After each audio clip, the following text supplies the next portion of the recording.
Hi, I'm Jack Canfield, and with me today is Lorna Scott. She's the founder of the Caregivers Lighthouse, and Lorna is one of my Canfield certified trainers.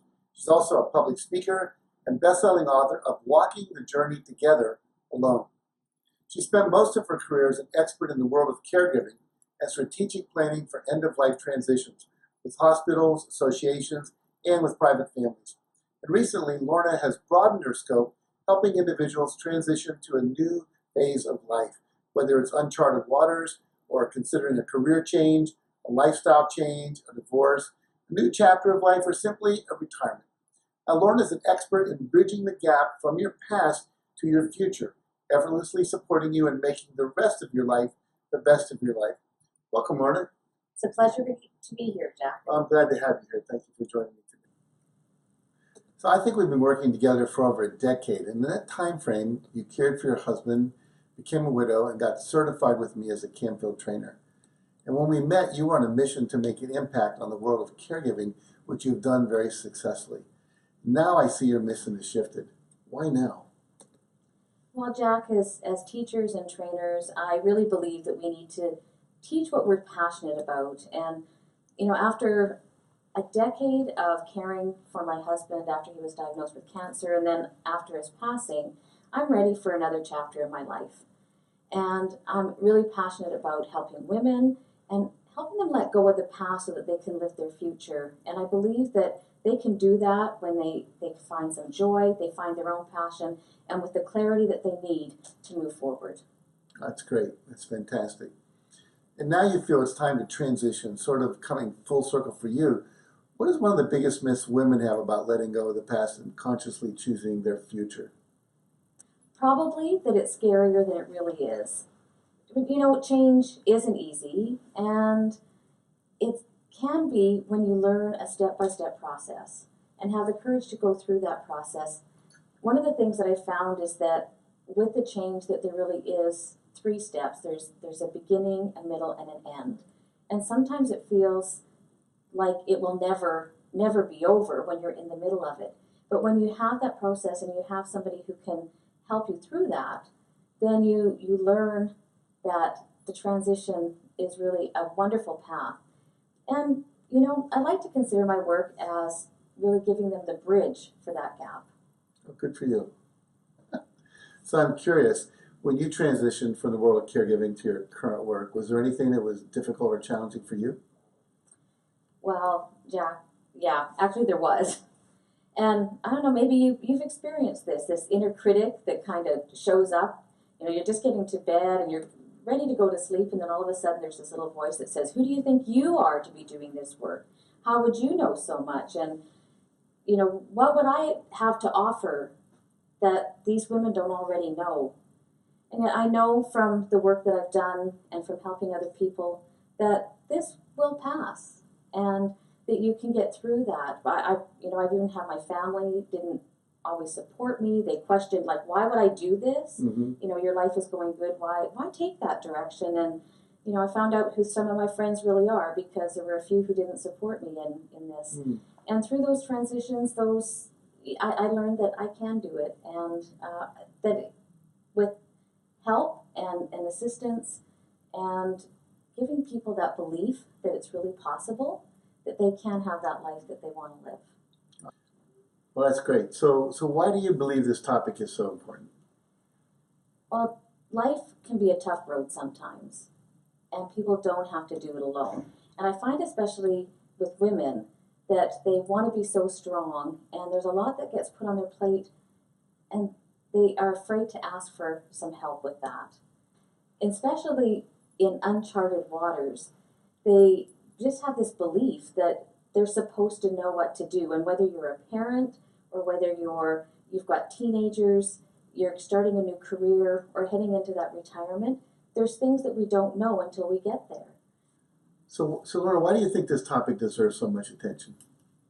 Well, I believe that people think they have to go it alone, and life can be a tough road. And especially women want to be so strong, and they feel that they have they're that glue in the family. I was working with one of my clients, and she's got a difficult family situation right now, and when she started drawing out what was happening with her family, she had this circle of all her responsibility was so huge, and then she had this little wee dot that was her, and when she realized that she was so small, she was just so small. And what's even more interesting is that she comes across as a very strong woman, and the words she said to me was, I may look like I have it all together, but I really don't. I am not as strong inside as what I'm showing to you right now. And that's what fools people when they're needing help. They don't always show that face that they could use something. They could have a helping hand come through. And people don't always offer that extension of help to these strong women, and yet they're so small inside. And that's the work that I want to do, is to help bring that little dot, that little spark, and really ignite it so that they come through and be that passionate, full woman.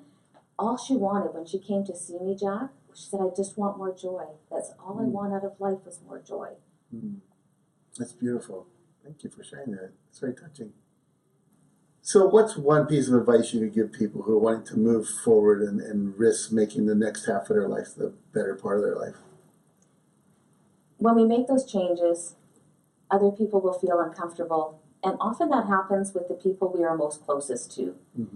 So just remember that it isn't about you, it's about them. And it's just most important to really never, ever give up. Never give up. Never give up. I had that from my advice from my grandson when he was about 6, and I was about to throw out these little juggle balls that I created at a workshop, and he asked me why I was throwing them out, and I said, well, I haven't practiced for a while and I can't juggle anymore anyway. And he said, Grandma, he said, you shouldn't ever give up. Just keep practicing. I love it. I love it. Out of the mouth of babes comes Great world wisdom. That's wonderful. Well, I want to ask you one more question. This is just off the cuff, so whatever you say. Why are you so passionate about this? I'm passionate about this because with the work with you and the people I've been around and have learned from over the last few years, I realized my own level of tenacity, how many challenges I've overcome. And it's really a whole combination of my whole life work, from helping parents with their children in child development and self-esteem, working with women in women's shelters, and helping those moms be a great mom to their kids in a time in their life which is so hard to get through themselves, and just to give them that support and courage that they can make the change. Even if I didn't agree with the change, that was one of my biggest learnings there, is that it was just to support them in whatever their decision was, and to give them anything I could to help them through that. And I just believe people have that ability to be who they want to be and be successful. And the biggest, what I absolutely love is when I see somebody get that look in their eye and say, wow, I can't believe that.